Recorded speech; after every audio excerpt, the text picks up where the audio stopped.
नमस्कार, मैं हूं शम्स ताहिर खान और आप देख रहे हैं वारदात।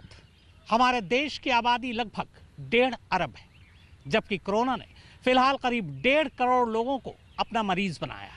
यानी कायदे से देखें तो हिंदुस्तान की कुल आबादी का 1% हिस्सा भी अभी कोरोना का शिकार नहीं हुआ है, लेकिन इसके बावजूद अस्पतालों की हालत चरमरा गई। आखिर ऐसा क्यों? हमारे देश में हर रोज करीब 2000 मीट्रिक टन मेडिकल ऑक्सीजन की जरूरत पड़ती है, जबकि हर रोज 7000 मीट्रिक टन ऑक्सीजन का उत्पादन होता है। फिर भी ऑक्सीजन की किल्लत क्यों? इन्हीं सवालों के जवाब आज आपके सामने।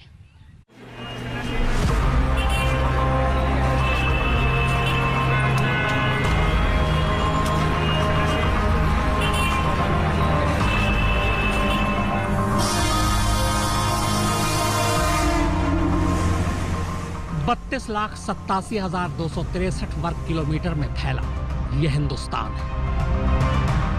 सरकारी आंकड़े कहते हैं कि इसमें करीब 1 अरब 36 करोड़ की आबादी बसती है। हकीकत में शायद थोड़ी और ज्यादा। क्षेत्रफल के हिसाब से हमारे देश में आबादी इतनी है कि कभी कभी यहाँ सुलभ शौचालय में भी लाइन लग जाती है। बाकी जगहों का तो कहना ही क्या। यहाँ लोग ऐसे सटकर रहते भी हैं, सटकर सफर भी करते हैं, खरीदारी भी सट कर ही करनी पड़ती है और सटकर चलते भी हैं। जो देश आपस में इतना सटा हुआ हो, उसे जुदा करना आसान नहीं, और ऐसे में एंट्री होती है इसकी।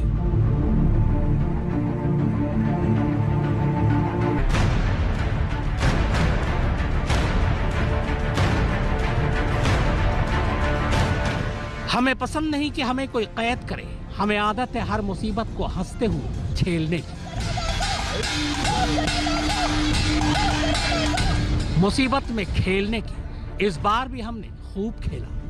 कोरोना नहीं पकड़ा गया, ये देखो जी, हमने पकड़ लिया कोरोना। जो इस वीडियो को देखे, मेरा भाई साहब गौर करके देखना, हमने वैज्ञानिक फेल कर दी। ये कोरोना हिंदुस्तान में छुपा हुआ था, लेकिन अब पब्लिक को किसी को डरने की जरूरत नहीं है। मिला कोरोना पकड़ा गया की जड़ में, और ये छुपा हुआ था जी पेड़ में।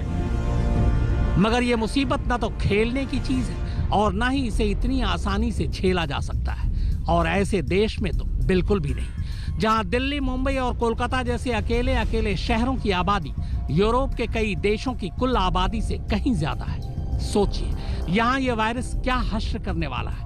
अभी तो सिर्फ इसे झांकी समझिए, क्योंकि करीब 1.5 अरब की आबादी वाले हमारे देश में अभी भी सिर्फ 1.5 करोड़ लोग ही इसका शिकार हुए। यानी कायदे से अभी हमारी कुल आबादी के 1% लोग भी अभी कोरोना के शिकार नहीं हुए। तब ये हाल है।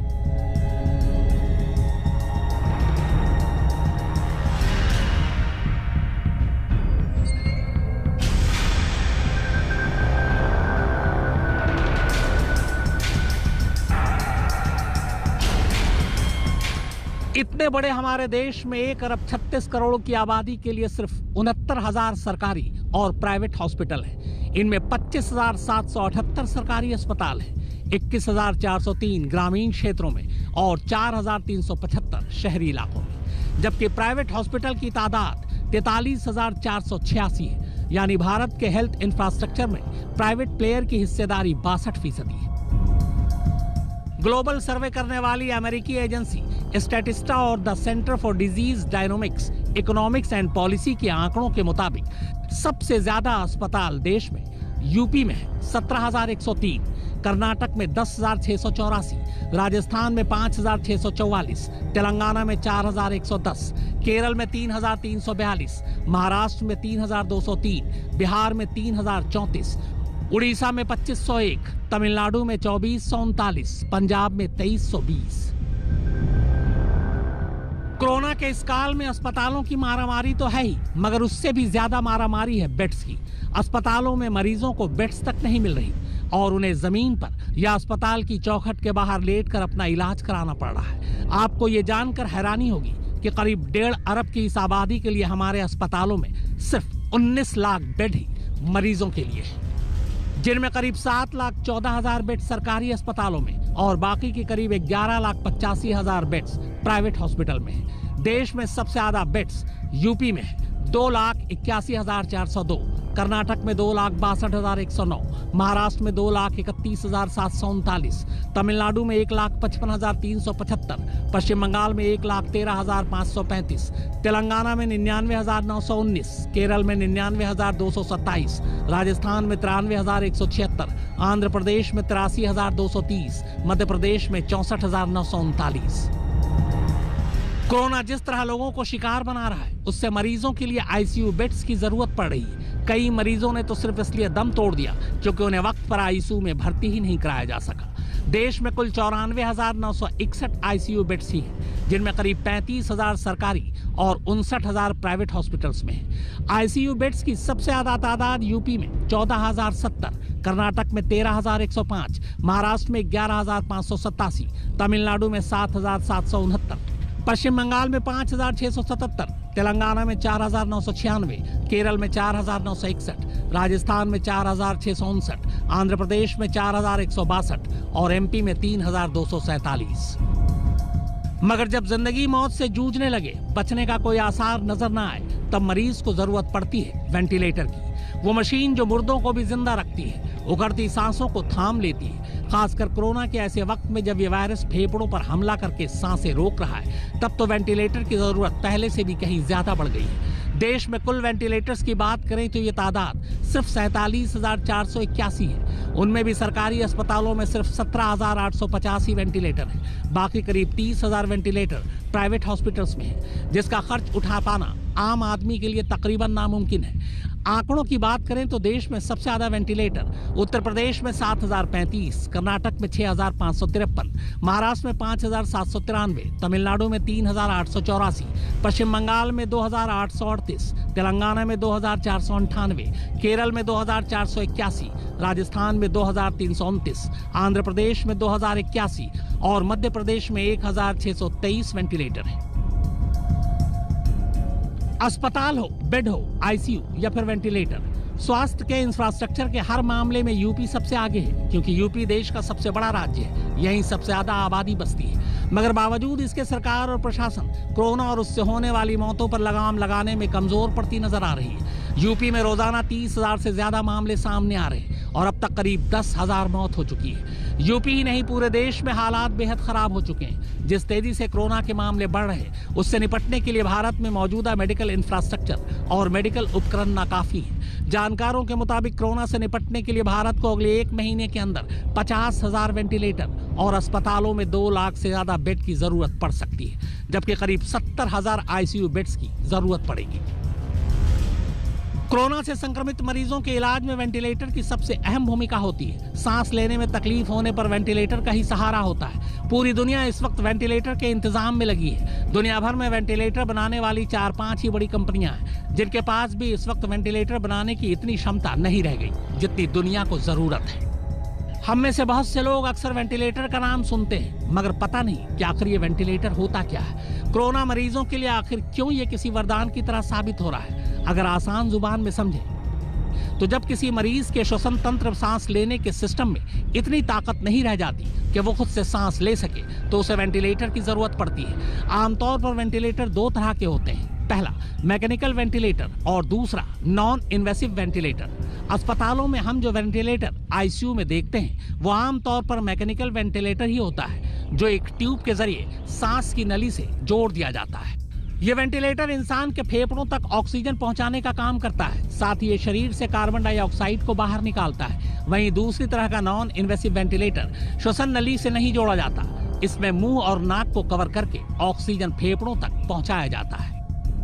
खासकर आईसीयू में भर्ती मरीजों को इस मशीन की मदद से सांस दी जाती है। इस प्रक्रिया के तहत मरीज को पहले एनेस्थीसिया दिया जाता है, इसके बाद गले में एक ट्यूब डाली जाती है और इसी के जरिए ऑक्सीजन अंदर जाती है और कार्बन डाइऑक्साइड बाहर निकलती है। इसमें मरीज को सांस लेने के लिए खुद कोशिश नहीं करनी होती।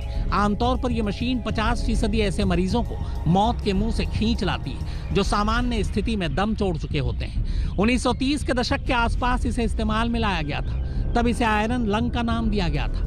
तब पोलियो की महामारी की वजह से दुनिया में काफी जाने गई थी, लेकिन उस वक्त का वेंटिलेटर और आज के वेंटिलेटर में काफी फर्क है। वक्त के साथ वेंटिलेटर की खासियतें बढ़ती चली गई। दुनिया में सबसे ज्यादा 1,60,000 वेंटिलेटर अमेरिका के पास है। कोरोना को देखते हुए अमेरिका और ज्यादा वेंटिलेटर तैयार करने में जुटा है। यूं तो दुनिया में वेंटिलेटर बनाने वाली सैकड़ों कंपनियां हैं, मगर सबसे बड़ी कंपनी है अमेरिका की बेक्टन डिकिंसन। वेंटिलेटर की कमी को देखते हुए इसके विकल्प के इस्तेमाल की भी बात की जा रही है। इसी कड़ी में यूनिवर्सिटी कॉलेज लंदन के वैज्ञानिकों ने सांस लेने में मदद करने के लिए एक नया उपकरण बनाया जिसे CPAP कहा जाता है। यह ऑक्सीजन मास्क और वेंटिलेटर के बीच का उपकरण है। इस मशीन के जरिए मरीज के ऑक्सीजन मास्क में ऑक्सीजन और हवा का मिश्रण पहुंचता है और मुंह से ही मरीज के फेफड़ों तक ऑक्सीजन की पर्याप्त मात्रा पहुंच जाती है। इसके बाद मरीज खुद ही कार्बन डाइऑक्साइड को निकाल पाता है, लेकिन फिलहाल ये ट्रायल के लेवल पर है। अब आते हैं ICU यानी इंटेंसिव केयर यूनिट पर। अस्पताल की एक ऐसी यूनिट जहां जानलेवा बीमारी, ऑपरेशन और ट्रॉमा के मरीजों को निगरानी में रखा जाता है। यहाँ बीमारी के हिसाब से न्यूरो, सर्जिकल और मेडिकल ICU अलग अलग होते हैं। ऐसे में इनकी मशीनें और चिकित्सा भी अलग अलग होती हैं। COPD, मल्टी ऑर्गन फेलियर और जिन्हें फिजिशियन रेफर करते हैं उनका इलाज मेडिकल ICU में ही किया जाता है। यहाँ सिर्फ खास तौर पर ट्रेंड हेल्थ केयर प्रोफेशन को ही निगरानी के लिए रखा जाता है। ICU को कभी कभी गंभीर देखभाल इकाई यानी CCU या गहन चिकित्सा इकाई यानी ITU भी कहा जाता है। यह अस्पताल के दूसरे वार्डों से अलग होता है। मसलन यहाँ ट्रेन प्रोफेशनल्स के जरिए मरीज की 24 घंटे देखभाल की जाती है। बेड पर ही बहुत सी मशीनें लगी होती हैं जिनसे मरीज की हालत पर नजर रखी जाती है। मरीज को इन्फेक्शन न हो इसलिए यहाँ बहुत कम लोगों को आने की इजाजत होती है। ICU में जो इक्विपमेंट होते हैं उनमें ventilator, heart monitor, feeding tubes, drains और कैथेटर शामिल होते हैं। कैमरामैन विनोद शिकारपुरी, फारूक माफ हैदर और सुप्रतीम बनर्जी के साथ शम्स ताहिर खान, आज तक। ICU में हिंदुस्तान, हमारी ये खास पेशकश जारी है। एक छोटा सा ब्रेक, अभी हाजिर होते हैं।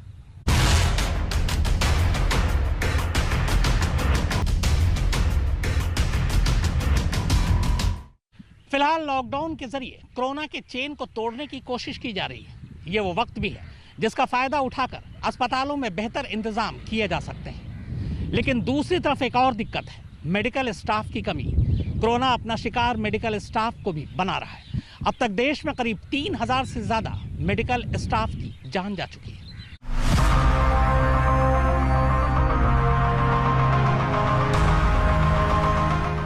अब आते हैं सबसे जरूरी चीज पर जिसके लिए पूरे देश में हाहाकार मची हुई है, और वो है मेडिकल ऑक्सीजन।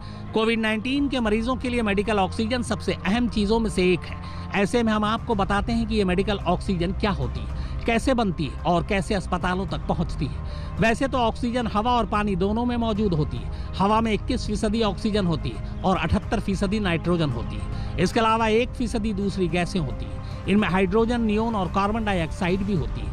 तो होता यूं है कि ऑक्सीजन प्लांट में हवा में से ऑक्सीजन को अलग कर लिया जाता है। इसके लिए एयर सेपरेशन की तकनीक का इस्तेमाल होता है, यानी हवा को कंप्रेस किया जाता है और फिर फिल्टर किया जाता है ताकि अशुद्धियां उनमें से निकल जाएं। अब इस फिल्टर हुई हवा को ठंडा किया जाता है। इसके बाद इस हवा को डिस्टिल किया जाता है ताकि ऑक्सीजन को बाकी गैसों से अलग किया जा सके। इस प्रक्रिया में ऑक्सीजन लिक्विड बन जाती है और इसी स्थिति में उसे इकट्ठा किया जाता है। आम दिनों में भारत में रोजाना 2000 मीट्रिक टन मेडिकल ऑक्सीजन की मांग है, जबकि उत्पादन क्षमता करीब 7000 मीट्रिक टन है। लेकिन इसका इस्तेमाल दूसरे उद्योगों में भी किया जाता है। अब कोरोना के मामले बढ़ने से ऑक्सीजन की मांग भी तेजी से बढ़ी। कई राज्यों में ऑक्सीजन की कमी की खबरों के बीच केंद्र सरकार इसकी सप्लाई के लिए उद्योग जगत से बात कर रही है। कोरोना की इस जंग में मशीनों और दवाओं का जिक्र करते करते सबसे मुश्किल बात का जिक्र करना बहुत जरूरी है, और वो मुश्किल है देश में हालात को देखते हुए पैदा हुई डॉक्टरों और मेडिकल स्टाफ की कमी, जो मौजूदा जरूरतों के लिहाज से बहुत कम है। अस्पतालों में सैकड़ों मरीजों को 1 या 2 डॉक्टर ही संभाल रहे हैं, जिन्हें सांस लेने की फुर्सत नहीं और जो कई रातों से ठीक से सो भी नहीं पाए। उस पर अफसोस की बात यह कि कोरोना से देश में अब तक 3000 से ज्यादा मेडिकल स्टाफ की मौत हो चुकी है। कैमरामैन विनोद शिकारपुरी, फारूक माफ हैदर और सुप्रतीम बनर्जी के साथ शम्स ताहिर खान, आज तक। तो वारदात की खास पेशकश में फिलहाल इतना ही, मगर आज तक पर खबरों का सिलसिला लगातार जारी है। नमस्कार, मैं हूं अंजना ओम कश्यप। हमें उम्मीद है ये वीडियो आपको पसंद आया होगा। लेटेस्ट खबरों के लिए यूं ही देखते रहिए आज तक, और इस वीडियो के पसंद आने पर लाइक, शेयर एंड सब्सक्राइब करना ना भूलें।